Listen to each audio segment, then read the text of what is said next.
So Paul is saying, I don't want to just know Christ, I want to know Christ. I don't want to be just a guitar hero, I want to be a guitar hero. Like, I don't want to be Aaron, I want to be Jason Tannery. I want to go off and just like rock the guitar. Okay? And so there's like this, okay, well I want to know Christ. That means that with the whole man and a woman thing, right? It denotes that there's this relationship that happens. Okay? And that was Paul. He was this legalistic, out there dude who all of a sudden met Christ and began to have a relationship with him, and he was changed. Now, how many people can sit here and honestly say they don't want to be like Christ? I don't think you would find anybody in here that wouldn't say, yeah, I really don't want to be like Christ. I think, like, as a Christian, that's our goal in life, is to become more and more like Christ, right? In order to do that, we have to know Christ.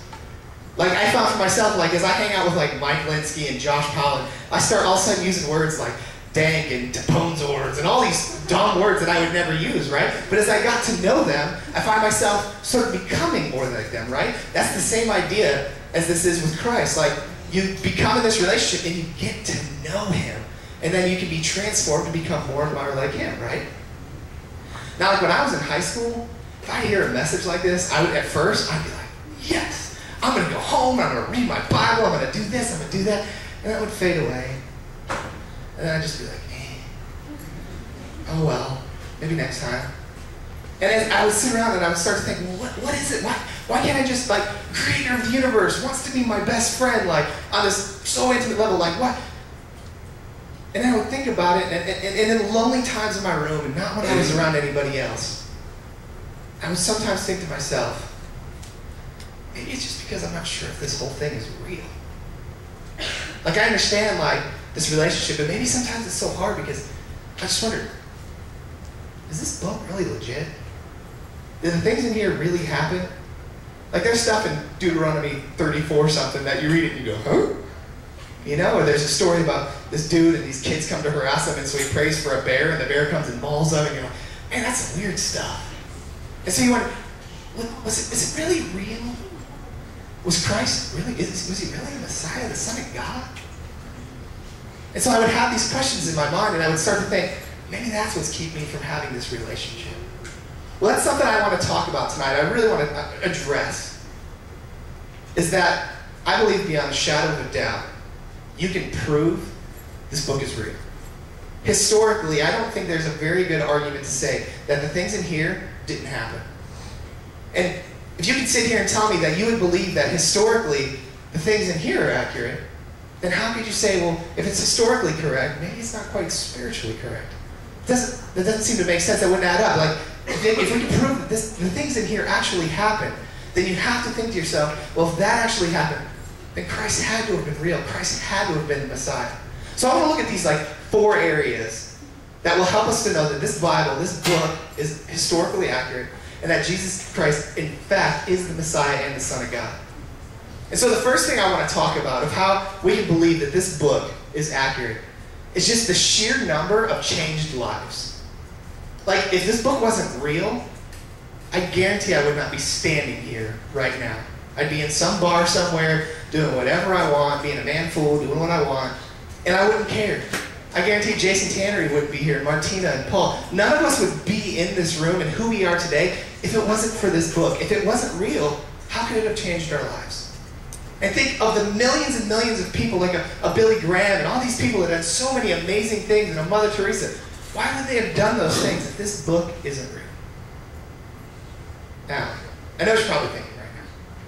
I'm like Edward Cullen, I can read your minds. I know what you're talking about. Unfortunately, I'm a Twilight fan. I do too, 4 times I've seen the movie. I know what you're thinking though. Like, people have had their lives have been changed by, like, the Beatles, and the Subway diet, and Rachel Ray, and all this stuff. Like, okay, I understand this book. Yeah, there's been people that have been changed by other things, right? Well, I'm going to look at, like, some outside evidence that, like, proves that this book is real, okay? Like, scholars, like, experts of scholarly things, right? Like, what they would say and how they would come up with, like, what is your process to know that a book is real? Like, how do we know that these things are real, right? Well, they've actually got, like, this way that they test it and approve that things are correct, right? What they do is they look at, like, say you've got this book, if you can put it up, it's called Natural History, okay? It's one of the first books by Justina Robson Shababa or something like that, some guy. Okay, so what they do is in order to see if something is actually like original or accurate, okay, they count the number of manuscripts that we have in existence, and then they date those manuscripts, and then they compare the date of those manuscripts back to the time of when the original was written.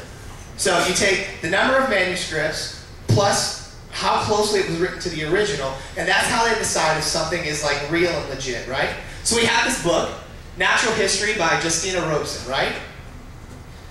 We have 7 manuscripts that are known in existence, right? And of those 7 manuscripts, the earliest one is said to have been written 750 years from the original. So 7 manuscripts within 750 years. And a scholar will tell you, that book is legit, it exists, it's real, no problem, right? So now there's this other one, the Iliad by Homer. I'm sure most of us have all had to read this, right? It's one of the next oldest, like, books that we have, right? We have 643 manuscripts of the Iliad, with the earliest copy being written within 400 years of the original. Like, that's pretty impressive, right? Over 600 copies, something was written thousands of years ago, within 400 years of when actually Homer penned this thing wherever he penned it, right? Now I want to take a look at the New Testament. When I first was looking at like the statistics on it, my mouth dropped to the floor, right? Just the New Testament alone, we have 24,970 copies of the New Testament, with the earliest being said to have been written within 50 years of the events happening. Not actually within, like, it was like written even after, like within the events happening within 50 years. And they say the whole entire New Testament was written within 225 years of the events happening.